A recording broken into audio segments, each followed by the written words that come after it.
আসসালামু আলাইকুম ব্যারিস্টার হাসান। ওয়ালাইকুম আসসালাম। আপনি বেশ কয়েকটা বিগত ভিডিওতে কন্ট্রোভার্সিয়াল ডিসেবিলিটি বেনিফিট রিফর্ম নিয়ে আলোচনা করেছেন এবং আপনি আমাদেরকে জানিয়েছিলেন এটি হয়তোবা ব্রিটিশ পার্লামেন্টে এমপিদের দ্বারা অপোজ হতে পারে।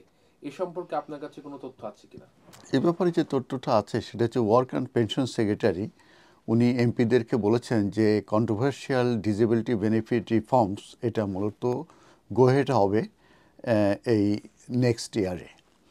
এবং লিজ কেন্ডাল উনি রিজেক্ট করেছেন, তাকে রিকোয়েস্ট করা হয়েছিল এবং বলা হয়েছিল যে এটার একটা ফুল অ্যাসেসমেন্ট হওয়া উচিত এবং এই ফুল অ্যাসেসমেন্ট ক্যারিড হওয়ার আগ পর্যন্ত এটা ডিলে করা উচিত। এবং যে অ্যাসেসমেন্টের কথা বলা হয়েছিল সেটা হচ্ছে যে এটা চেঞ্জ করার পরিপ্রেক্ষিতে এটার ইম্প্যাক্ট অন এমপ্লয়মেন্ট, পভার্টি এবং হেলথের উপরে কেমন হবে সেটার উপরে অ্যাসেসমেন্টের কথা বলা হয়েছিল।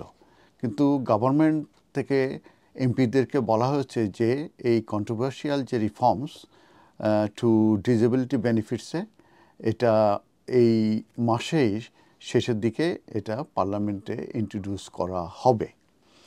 এবং যে 5 বিলিয়ন পাউন্ড মূলত এই ওয়েলফেয়ার বিল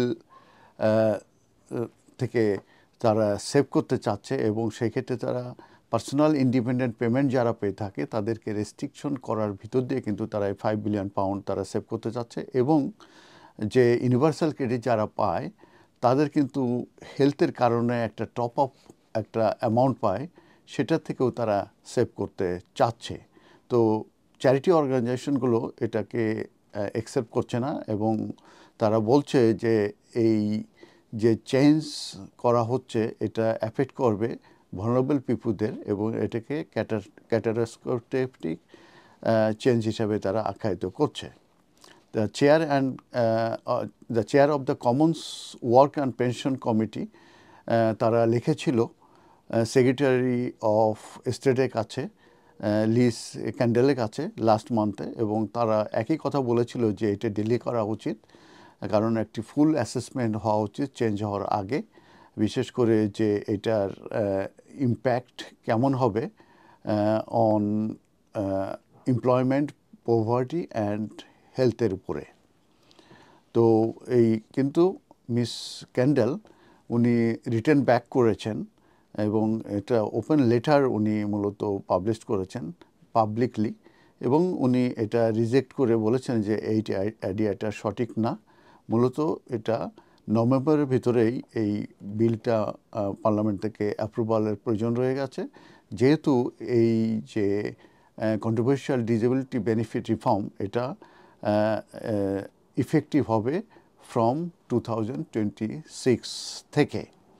এবং উনি আরও বলেছেন যে এটা আর্জেন্ট অ্যাকশন প্রয়োজন রয়ে গেছে কারণ পিপুলরা তারা কাজ করতে চাচ্ছে না।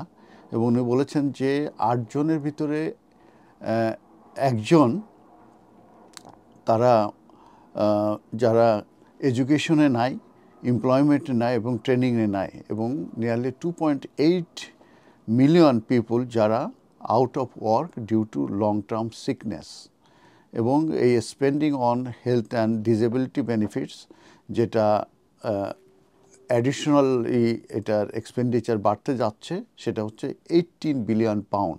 সেক্ষেত্রে উনি বলছেন যে এক্ষেত্রে উই মাস্ট চেঞ্জ কোর্স। আর আমরা গভর্নমেন্টের থেকে বলা হয়েছে যে এই পিআইপি যে কেসলোড আছে এটা ডাবল হয়ে গেছে, মোর দেন ডাবল হয়ে গেছে from 15,000 new claims per month in 2019 to 34,000। তার মানে এখন প্রত্যেক মাসে এই পিআইপির অ্যাপ্লিকেশন পড়ছে প্রায় 34,000। তো এটা আসলে হিউজলি কস্ট, মানে হিউজলি এটা বার্ডেন হচ্ছে গভর্নমেন্টের উপরে। এবং আমরা জানি যে এই পিআইপি বেনিফিট দেওয়া হয় শুধুমাত্র হেল্প করার জন্য যারা ডিসেবল পিপুল আছে with the increase cost of day to day living. তো এই এবং এই প্রপোজড যেটা করা হয়েছে, প্রপোজড দ্যাট ক্লেমেন্ট তাদেরকে এই যদি পিআইপি তাদেরকে যদি অ্যাসেসমেন্টে কোয়ালিফাই করতে হয় সেক্ষেত্রে তাদের 4 পয়েন্টস করে পেতে হবে out of 8 in their assessment to qualify for the benefit. এবং এইটা ইমপ্লিকেশন হলে 370,000 existing claimants will lose out when reassess, মানে রিঅ্যাসেস হলে তাদের 370,000 যে এক্সিস্টিং ক্লেমেন্ট আছে তারা কিন্তু এই পিআইপি আর পাবেন না।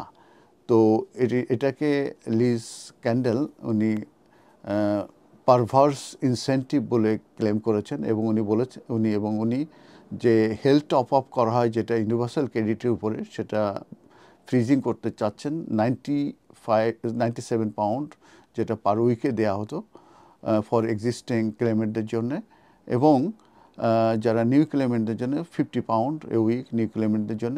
এভারেজে তারা মূলত প্রায় লুজ করবে 1700 পাউন্ড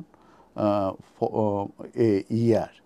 তো এটার ব্যাপারে এটাই আমরা জানতে পাচ্ছি যে এই কন্ট্রোভার্সিয়াল যে ডিসেবিলিটি বেনিফিট রিফর্ম এটা মূলত হতে যাচ্ছে এবং এই মাসের শেষে মূলত পার্লামেন্টে এটা পেশ করা হবে এবং ভবিষ্যতে এটা ইমপ্লিকেশন হবে। তবে এটার উপরে যদি অন্য কোনো ধরনের কোনো আপডেট থাকে তাহলে আবারও আপনাদের সামনে আমি ভিডিও নিয়ে আসবো। ধন্যবাদ।